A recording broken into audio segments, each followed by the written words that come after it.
میں اس کی اپنی کرٹیک نہ کر لوں کہ میں نے میچ اس طرح کھیلا تو مجھے کھیلنا کیسے چاہیے تھا، کیا غلطیاں میں نے کی، میں سوتا نہیں تھا۔ تو میں ہمیشہ اپنی جب سے گورنمنٹ آئی ہے سوچتا ہوں کہ کیا میں چیزیں کرتا جو مجھے کرنی چاہیے تھی شروع میں آ کے۔ تو جو سب سے بڑی چیز کرنی چاہیے تھی، یہ جو پیکج آج دیا ہے، یہ مجھے آتے ساتھ ہی یہ بزنس کمیونٹی کو پیکج دینا چاہیے تھا۔ اور اس کی وجہ بڑی خسرو بختیار نے آپ کو تفصیل میں سمجھائی کہ کوئی بھی ملک ترقی نہیں کر سکتا، آگے نہیں بڑھ سکتا سبزیاں اور گندم بیچ کے۔ ملک آگے بڑھتے ہیں انڈسٹریل بیس کے اوپر، اور جتنی جتنی وہ انڈسٹریز اور زیادہ سوفسٹیکیٹڈ ہوتی جاتی ہیں اور ان کی پروڈکٹیوٹی بڑھتی جاتی ہے، انوویشن ہوتی جاتی ہے، اتنا ہی وہ ملک کے اندر دولت اس کی بڑھتی جاتی ہے۔ تو کبھی بھی ایک ملک مینوفیکچرنگ بیس کے بغیر اور انڈسٹری کے بغیر وہ کبھی ایک عظیم ملک نہیں بن سکتا۔ تو ہمارا ملک آج سے 50-55 سال پہلے بڑی تیزی سے آگے بڑھ رہا تھا، ہماری انڈسٹریل پروڈکشن آگے بڑھ رہی تھی، ہمارا ڈائریکشن ٹھیک تھا، اور بدقسمتی سے وہ جو 70s کی نیشنلائزیشن ہوئی، اس نے یہ جو ساری ہماری گروتھ تھی اور یہ جو ملک کی ٹریجیکٹری تھی وہ چینج کر کے رکھ دی۔ اور آپ یقین کریں ہم نے کبھی ریکور ہی نہیں کیا اس سے، کیونکہ ہمارے اندر کبھی سمجھ ہی نہیں، یہ جو ہماری گورنمنٹس آئیں وہ ڈیوورس تھی کہ ملک کا کدھر ڈائریکشن ہونا چاہیے اور گورنمنٹ کا ڈائریکشن کدھر تھا، یہ دو بالکل مختلف تھے۔ ملک تب آگے بڑھتا ہے جب ملک کے اندر ویلتھ کریشن ہوتی ہے، جب تک ویلتھ کریشن نہ ہو ملک کیسے بڑھ سکتا ہے آگے؟ گورنمنٹس ادھر آ گئیں کہ وہ ویلتھ کریشن کے خلاف تھیں، اچھا جی یہ نفع زیادہ بنا رہا ہے تو ان کو ذرا ہم سیدھا کرتے ہیں۔ پروفٹ میکنگ کے خلاف جب ایک گورنمنٹ کی پالیسیز بن جاتی ہیں اور ایک انڈسٹری کو پروفٹ نہیں بنانے دیتی تو وہ انڈسٹری تو کبھی بڑھ ہی نہیں سکتی، نہ وہاں انویسٹمنٹ آ سکتی ہے۔ انویسٹمنٹ تو ایسے ہے جیسے شہد کے اوپر مکھیاں آتی ہیں، جب ایک پروفٹ بنتا ہے، جب وہ دوسرے انویسٹرز دیکھتے ہیں وہ خود ہی دیکھ لیتے ہیں کہ اچھا ادھر منافع ہے، وہ سیدھے اس ایریا کے اندر انویسٹ کرتے ہیں۔ تو جب ایک گورنمنٹ کی پالیسی بن جائے انویسٹمنٹ کے خلاف اور پروفٹ میکنگ کے خلاف، جو کہ ایک سوشلسٹ مائنڈ سیٹ تھا، اور وہ ہوا پاکستان میں، تو ہمارا ملک کو جانا کہیں چاہیے تھا اور ہم نکل کہیں اور گئے۔ تو یہ تو ہم نے شروع سے ہی فیصلہ کیا تھا کہ ہم نے آتے ساتھ ہی انڈسٹریلائزیشن کے اوپر توجہ دینی ہے، اور وہ بھی ایکسپورٹ اورینٹیڈ انڈسٹری کے اوپر۔ لیکن جو ہم نے ایمنسٹی دی پہلی، میں اب دیکھتا ہوں کہ ہمیں وہ اس طرح اوپن ایمنسٹی نہیں دینی چاہیے تھی، ہمیں اس کو ڈائریکٹ کرنا چاہیے تھا جو اب ہم کر رہے ہیں انڈسٹری کے اوپر، کہ صرف ادھر آپ کو، کیونکہ بدقسمتی سے ہماری انفارمل اکانومی بہت بڑی ہے، تو ہمیں اس کو فارملائز کرنے کے لیے انڈسٹری میں ڈائریکٹ کرنا چاہیے تھا۔ تو اس سے کیا ہونا تھا کہ ہماری انڈسٹریلائزیشن بھی ہونی تھی، پیسے بھی آ جانے تھے ہمارے، پیسہ تو ہے پاکستان میں۔ اور پھر جو پرابلم آتا ہے پاکستان کا کرنٹ اکاؤنٹ ڈیفیسٹ کا، ڈالرز کی شارٹیج ہو جاتی ہے، کبھی بھی ہم نے ایکسپورٹس کے اوپر توجہ ہی نہیں دی۔ میں نے کل اپنی تقریر میں ایک گراف دکھایا تھا کہ سن 2000 کے اندر Vietnam, Rwanda, China, India, Pakistan, Bangladesh, اس گراف میں 20 سال کے اندر سب کے سامنے روانڈا سب سے تیزی سے اوپر جا رہا ہے ایکسپورٹس پہ، ویتنام بڑی تیزی سے اوپر جا رہا ہے، ہندوستان، بنگلہ دیش اور چائنا اس سے بھی تیز، سب سے نیچے پاکستان ہے۔ ہماری ایکسپورٹس ہی نہیں بڑھی، جو تھوڑی سی مشرف کے دور پہ بڑی تھی وہ بھی لیول آؤٹ کر گئی۔ تو جب ملک کی ایکسپورٹس ہی نہیں بڑھے گی تو ڈالر کا تو کرائسس ہر تھوڑی دیر کے بعد آ جائے گا۔ جب اکانومی بڑھنے لگتی تھی ہمارے ڈالرز کی کمی ہوتی تھی، کرنٹ اکاؤنٹ ڈیفیسٹ ہوتا تھا، ہمیں IMF کے پاس چلے جانا پڑ رہا تھا۔ تو کوئی لانگ ٹرم پلاننگ پاکستان کی نہیں تھی کہ ہم کیسے اس ٹریپ پہ سے نکل سکتے ہیں کہ ہر تھوڑی دیر کے بعد ہمارے پاس آئی ایم ایف کے پاس جانا اس لیے پڑے کہ ہمارا ریزروز کم ہو گئے ہیں، ڈالرز ہمارے پاس نہیں ہیں. تو اس لیے یہ جو پالیسی ہے اس کے دو پہلو ہیں. ایک تو ہم نے صرف ان جو پیسہ پڑا ہوا ہے اس ملک کے اندر، جو پلاٹس کے اندر پڑا رہتا ہے، لوگ پروڈکٹیو استعمال نہیں کرتے، اس پیسے کو ڈائریکٹ کر دیا انڈسٹری کی طرف. اسمال اور میڈیم انڈسٹری کے اوپر سب سے زیادہ زور لگایا، جو کہ سب سے مشکل اٹھانی پڑتی ہے اسمال اور میڈیم انڈسٹری کو. ان کے اوپر اتنی ہم نے مشکلیں ڈال دی ہیں کہ جو اس ملک کا انڈسٹریل بیس بننا چاہیے تھا، ہمیشہ اسمال اور میڈیم انڈسٹری بیس ہوتا ہے ملک کا، اس کے اوپر اتنی مشکلیں ڈال دیں کہ وہ اپنے آپ کو نکال ہی نہیں سکتا اور ریسٹرکشن سے. اور اس کے لیے ہم نے ایک بڑی اچھی اسمال اور میڈیم انڈسٹری کے لیے پالیسی لے کے آئے ہیں، جس کے اندر ہم ان کی جو بھی ریگولیشنز ہیں وہ ہم گیلوٹین کر رہے ہیں، کم کر رہے ہیں، ان کے اوپر جو چیکس ہیں وہ ختم کر رہے ہیں، آسانیاں پیدا کر رہے ہیں ان کے لیے. آپ دیکھیں گے کہ ایز آف ڈوئنگ انڈیکس جب بھی اب پاکستان کا میجر ہوگا، آپ انشاءاللہ دیکھیں گے کہ پاکستان اب بڑی تیزی سے اوپر چلا جائے گا، کیونکہ ہم نے بڑی چیزیں ختم کر دی ہیں، ریگولیشنز جو کہ رکاوٹ بنی ہوئی تھی. دوسرا، ہم نے سکھ انڈسٹری، اب اتنی ہماری انڈسٹری پڑی ہوئی ہے، کیونکہ اگر آپ نئی انڈسٹری لگاتے ہیں تو پھر بھی تھوڑا سا ٹائم لگتا ہے، لیکن جو انڈسٹری سکھ ہوئی ہے وہ پورا پاکستان کے کیپٹل ضائع ہو رہا ہے. تو اس کے لیے ہم نے انسینٹیوائز کر دیا کہ سکھ انڈسٹری میں بھی آپ پیسہ ڈالیں گے تاکہ ہماری انڈسٹریل گروتھ بڑھے. اور پھر جو اوورسیز پاکستانیز، دیکھیں میرا سب سے زیادہ تجربہ اوورسیز پاکستانیز کے ساتھ ڈیل کرنے کا ہے. میں کرکٹ کے زمانے سے اوورسیز پاکستانی ساری دنیا میں کمیونٹیز جانتا تھا. پھر شوکت خانم بنانا شروع کیا تو اس کے لیے سب سے زیادہ میری مدد اوورسیز پاکستانیز نے کی. تو میں ہر دنیا کے جدھر اوورسیز پاکستانی سے وہاں جاتا تھا پیسے اکٹھے کرنے کے لیے. تو مجھے ان کا پھر بزنس کمیونٹی کا بھی آئیڈیا ہو گیا، وہاں جو لوگ کام کرتے تھے.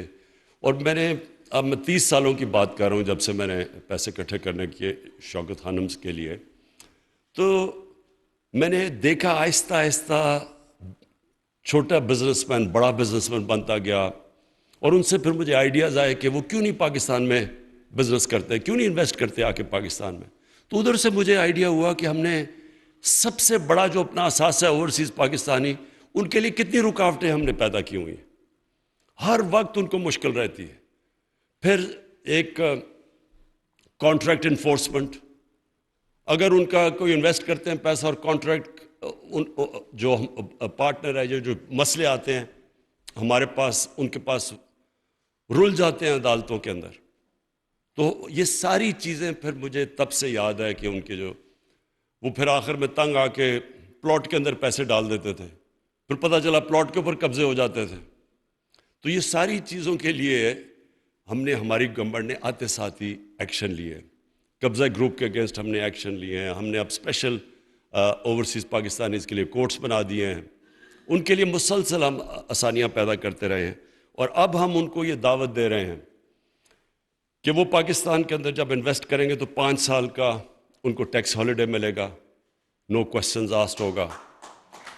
اور اگر وہ آپ کے ساتھ پاکستان کی کسی بھی انڈسٹری کے ساتھ جے وی کریں گے، جوائنٹ وینچر کریں گے، تو تب بھی دونوں کے لیے، یعنی جو پاکستانی انڈسٹری بھی ان کے ساتھ مل کے جوائنٹ وینچر کرے گی اور اوورسیز، تو ان کے لیے 5 سال کا ٹیکس ہالیڈے کر دیے. کوشش اس کی یہ ہے کہ باہر سے ہم کیپٹل اٹریکٹ کریں. اوورسیز پاکستانیز کے پاس جتنا پیسہ ہے اس کا صرف ابھی ایک چھوٹی سی رقم آ رہی ہے پاکستان میں. اور یہ جو ابھی اب بات کی، ہم نے ان کو تھوڑا سا ریمیٹنسز میں انسینٹیوائز کیا ہے، تو آج ریکارڈ ریمیٹنسز $30 ارب سے اوپر آ چکی ہیں پاکستان میں. ہم نے تھوڑے انسینٹیوز دیے ہیں. تو جب ہم ان کے لیے اب یہ ٹیکس ہالیڈیز کر رہے ہیں اور انشاءاللہ اور بھی ان کے لیے آسانیاں پیدا کر رہے ہیں، تو جیسے اگر ان کو اعتماد ہو گیا کہ وہ اپنا کیپٹل لا سکتے ہیں انویسٹ کرنے کے لیے انڈسٹری میں، تو اصل میں یہ ملک جو ٹیک آف کرے گا انڈسٹریلی، وہ سب سے ٹیک آف کرے گا جب اوورسیز پاکستانیز جو وہاں کامیاب بزنسز ہیں، جو کامیاب انڈسٹریز جنہوں نے لگائی ہوئی ہیں، جب وہ اپنا پیسہ لے کے آئیں گے اور یہاں انویسٹ کریں گے، کیونکہ ان کے پاس سکلز بھی ہیں، ان کے پاس کیپٹل بھی ہے، صرف کانفیڈنس چاہیے ان کو اور انسینٹیوز چاہیے. تو ہم نے پھر یہ صرف اپنی انڈسٹری کے اندر لوگوں کو انویسٹ کرنے کے لیے دعوت نہیں دے رہے. آج ہم اوورسیز پاکستانیز کو بھی پورا موقع دے رہے ہیں کہ آپ بھی اپنا پیسہ لے کے آئیں اور پاکستان کے اندر انویسٹ کریں. آپ کو سب کو پتہ ہونا چاہیے کہ جب چائنا اور انڈیا جب انہوں نے اپنی اکانومی کھولی تھی اور جب ایک دم ان دونوں کی 90 کی دہائی میں شروع ہوئی تھی ان کی گروتھ، تو دونوں نے سب سے زیادہ اپنے جو ایکسپیٹریٹ کمیونٹی تھی، اوورسیز چائنیز اور اوورسیز انڈینز، ان کو انہوں نے دعوت دی تھی کہ اپنے ملک میں سب سے پہلے انہوں نے انویسٹ کیا تھا، پھر باہر کے انویسٹرز آئے تھے. تو ہمارا بھی جو ہمیں کرنا چاہیے تھا اب تک، اتنی بڑی ہمارے 90 لاکھ اوورسیز پاکستانی ہیں، ان میں ہر قسم کے پروفیشنز ہیں، ہر قسم کے انٹرپرینورز ہیں، بزنسز ہیں. تو ہم ان کو ابھی تک ہم کامیاب نہیں ہوئے ان کو اس ملک میں لانے کے لیے. تو یہ انڈسٹریل پالیسی ان کے لیے بھی ہے، پاکستان کے اندر بھی اسمال اور میڈیم انڈسٹری کو انسینٹیوائز کرنے کے بھی ہے، اور انشاءاللہ جو کہ ابھی تک نہیں ہوا، جس لیول کی انڈسٹریلائزیشن ہونی چاہیے تھی اس کے لیے بھی ہم نے بڑا قدم اٹھایا ہے.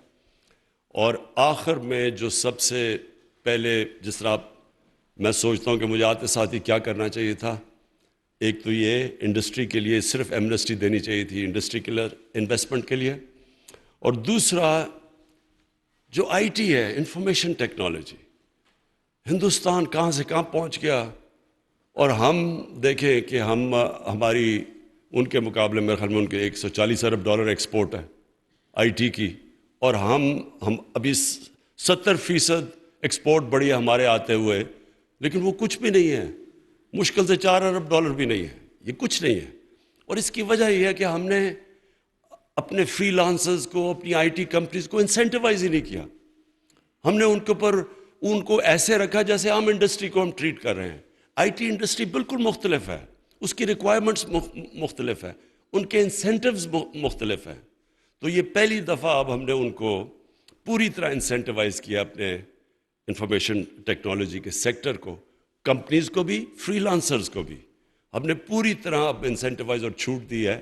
کیونکہ یہاں تو ایک ینگ پاپولیشن ہے، ہماری دنیا میں دوسرے نمبر پہ سب سے نوجوان آبادی ہے، اور یہ آئی ٹی کے لیے یہ تو سب سے بڑی ریکوائرمنٹ ہے. ہاں ہم نے اور بھی کام کرنا ہے، ہم نے آئی ٹی پروفیشنز کے لیے بوٹ کیمپس کرنے ہیں، ہم نے ان کے لیے اپنے یونیورسٹیز میں بھی سلیبس چینج کرنے ہیں، یعنی ہم نے ان کو اور بھی مدد کرنی ہے. لیکن سب سے امپورٹنٹ چیز کہ جب ہم ان کو انسینٹیوائز کریں گے اور ان کو بریکس دیں گے، تو جو سب سے تیزی سے سیکٹر آگے بڑھے گا وہ انشاءاللہ ہمارا آئی ٹی سیکٹر ہوگا. میں آخر میں یہ امید رکھتا ہوں کہ جو ہم اپنی پوری کوشش کر رہے ہیں اپنے ملک کو اپنے پیر پہ کھڑا کرنے کے لیے، پاکستان کی بزنس کمیونٹی پوری طرح ہماری مدد کرے گی، اس میں پارٹنرز بنے گی.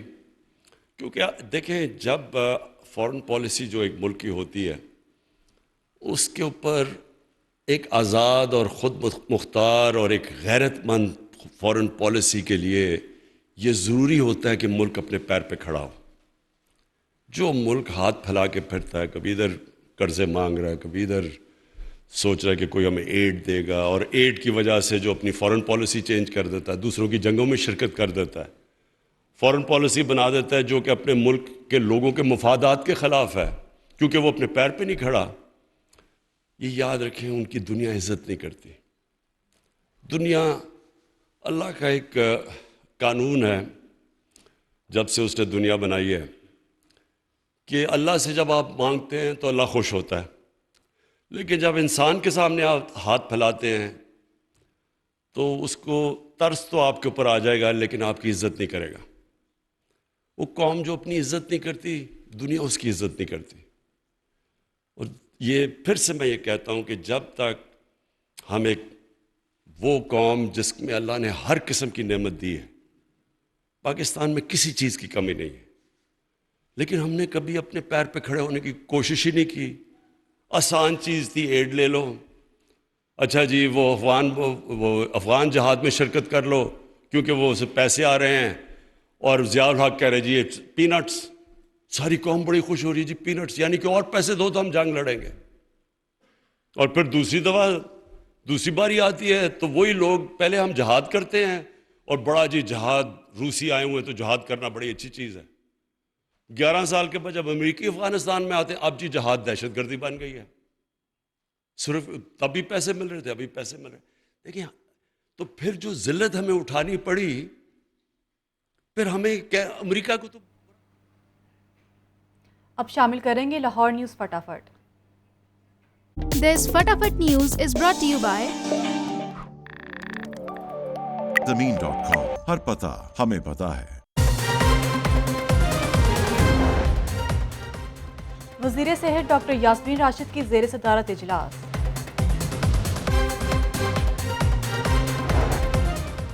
اور گورنمنٹ گریجویٹ کالج برائے خواتین سمن آباد میں سپورٹس گالا.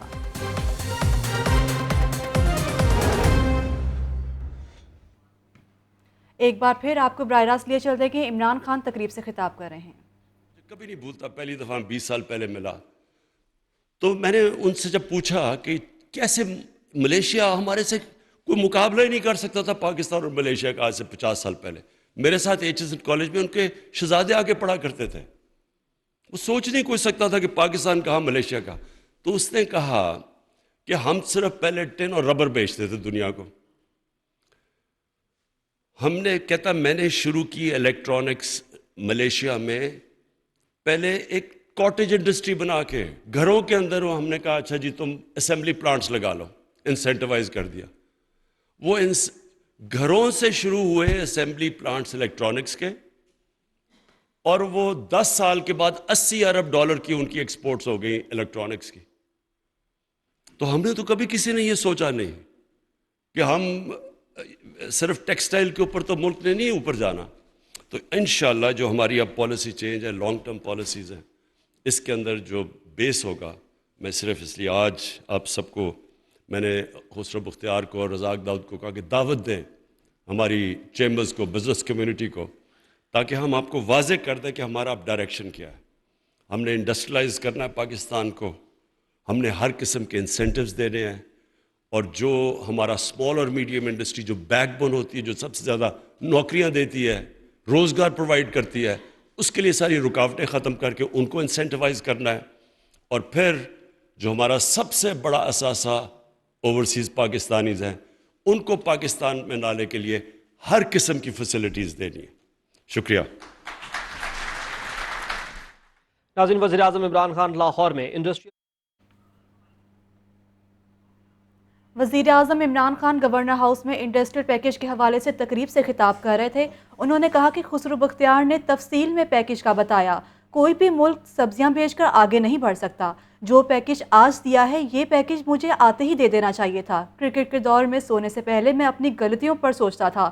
ملک انڈسٹریل کی بنیاد پر آگے بڑھتے ہیں. آپ کو بتا رہے ہیں جہاں پر گورنر ہاؤس میں تقریب سے خطاب کر رہے تھے عمران خان، انہوں نے مزید کہا کہ خسرو بختیار نے تفصیل میں پیکیج کا بتایا.